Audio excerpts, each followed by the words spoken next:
Here's a little update to what I've been up to out here.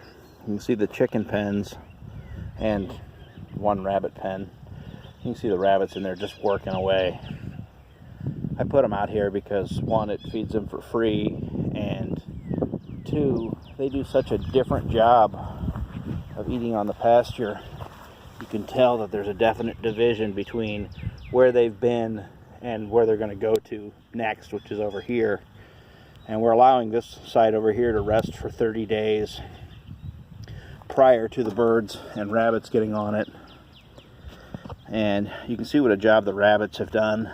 They eat stuff pretty much down to the ground, but right now the forage really isn't up as much as it could be.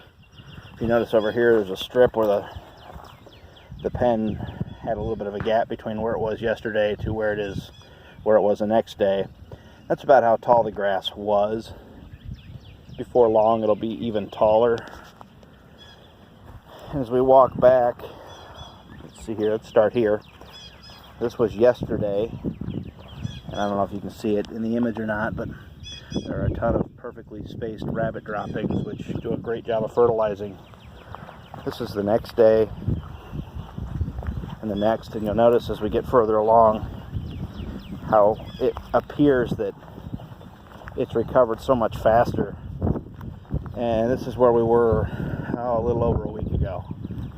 Compare that to where the chickens have been. It doesn't recover quite as quickly. Part of it is because they spill a large amount of feed, and that stunts the grass in that area, but that also makes good worm food, which allows soil to really get turned over, gives the worms something to do, gives them something to eat, and the more worms the better, really, because the important thing is building soil out here, not just birds to sell. When the soil gets better, the birds will be better. But we had a Natural Resources Conservation Service officer from Madison County out here, or employee, and he suggested that we were perhaps overgrazing the pasture a bit and that we needed to let it rest.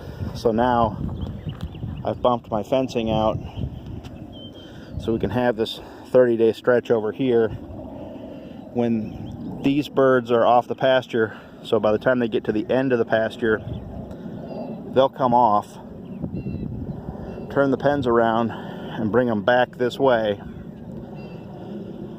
This will have rested for about 30 days, and then this area over here where they were will remain fenced in for 30 days,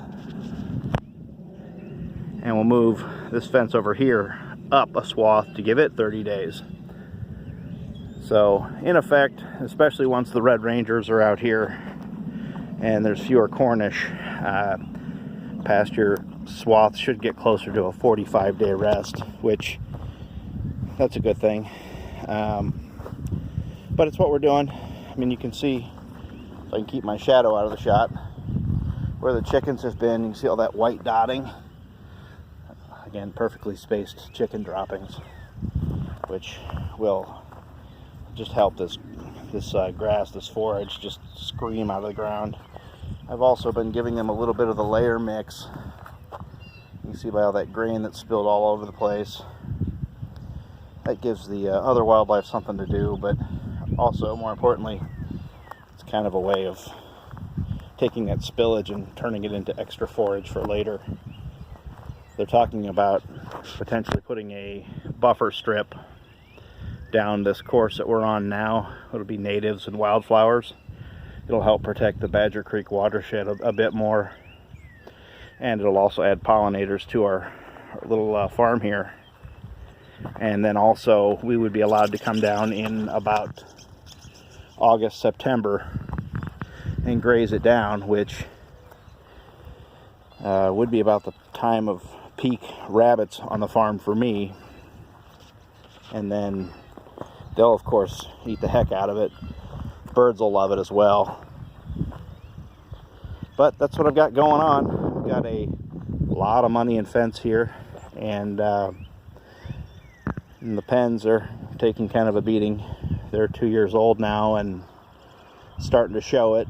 I'll pull the tops off of them and put hoops on them and turn them into Red Ranger pens, or might even use them for growing out rabbit kits. You can see all the fur that these rabbits have shed over the course of yesterday, which may have more to do with breeding activity than anything else, but you know,